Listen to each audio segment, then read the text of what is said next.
एक भयानक सच्ची घटना। नमस्कार दोस्तों, आज मैं आपको एक ऐसी सच्ची घटना बताने जा रही हूँ जो मेरे दोस्त के परिवार के साथ घटी थी।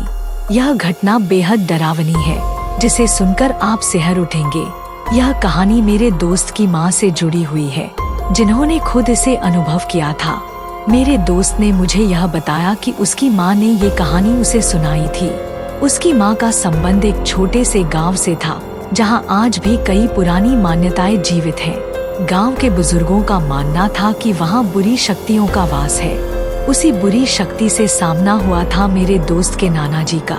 वह चुड़ैल थी जिसके खुले बाल और सफेद भयानक चेहरा किसी के भी रोंगटे खड़े कर सकता था। वो ठंड का समय था। गांव के आसपास घना कोहरा छाया हुआ था और माहौल बेहद डरावना था। मेरे नाना जी उस समय एक बड़े सरकारी अधिकारी थे। वो अपने रोज के काम खत्म करके दफ्तर से घर लौट रहे थे।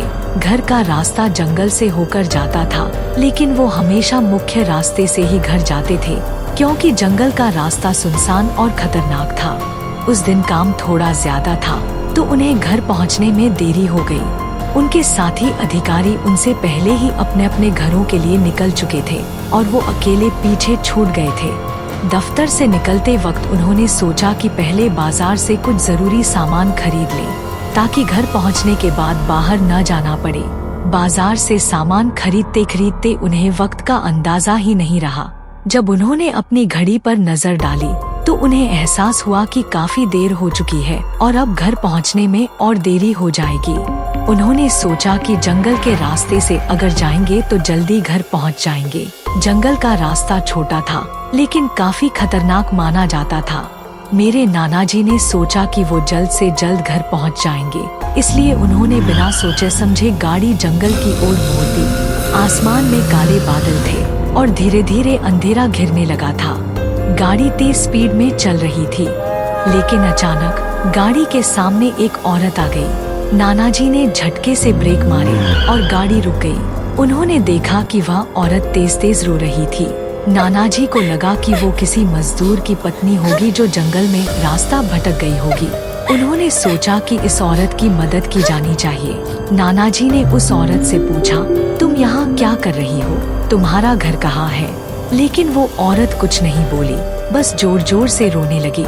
उसकी आवाज इतनी भयानक थी कि लग रहा था कि सारा जंगल उसकी चीख से गूंज रहा हो। नाना जी ने फिर से पूछा, तुम्हारा घर कहाँ है? मैं तुम्हें वहाँ छोड़ देता हूँ। औरत ने कोई जवाब नहीं दिया। उसकी सिसकियों से नाना जी को अजीब सा एहसास हुआ, लेकिन उन्होंने सोचा कि वह शायद डर के कारण कुछ नहीं बोल रही हो। नाना जी ने कहा, तुम मेरे साथ चलो, रात हो गई है, सुबह मैं तुम्हें तुम्हारे घर छोड़ दूंगा। वो औरत नाना जी के साथ चलने के लिए तैयार हो गई। वह गाड़ी के पीछे वाली सीट पर बैठ गई।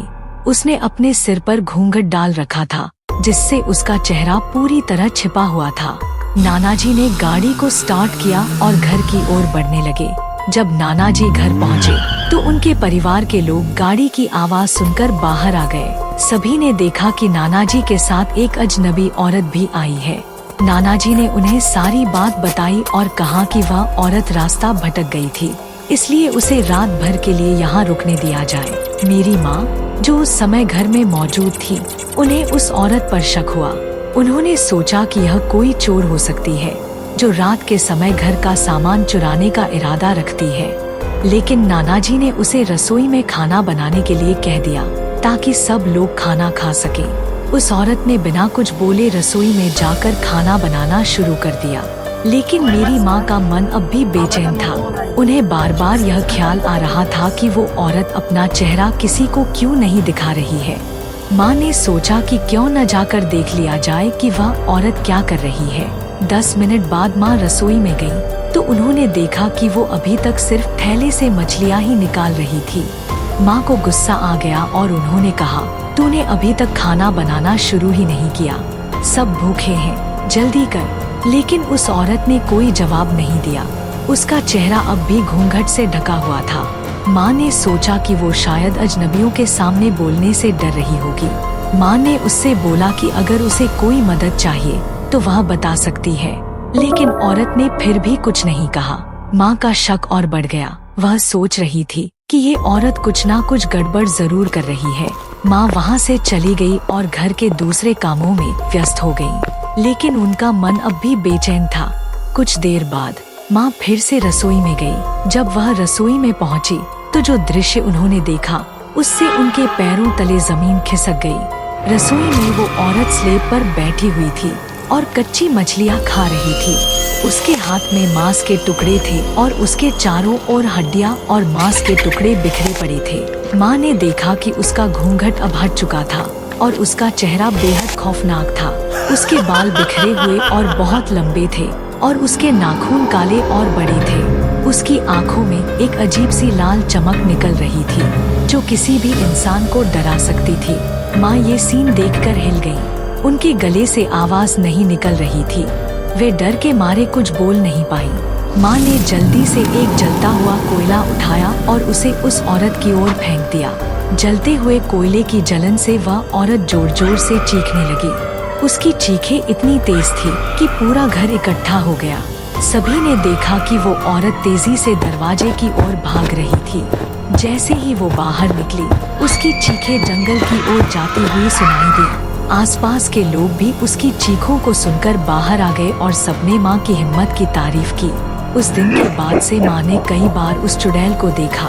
वो औरत हमेशा उन्हें दिखाई देती थी, जैसे कि वो अभी भी उनका पीछा कर रही हो। ये कहानी मेरे दोस्त की माँ के साहस और उस भयानक रात की याद दिलाती है, जब उन्होंने अपनी हिम्मत से उस भयानक चुड़ैल का सामना किया था।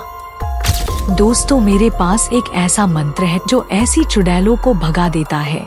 अगर आप उस मंत्र को जानना चाहते हैं तो कमेंट में यस लिखें और इस वीडियो को लाइक और चैनल को सब्सक्राइब जरूर कर ले, क्योंकि मैं इस चैनल पर चुड़ैलों और भूतों से बचने के उपाय और ऐसी ही सच्ची घटनाएं बताने वाली हूँ।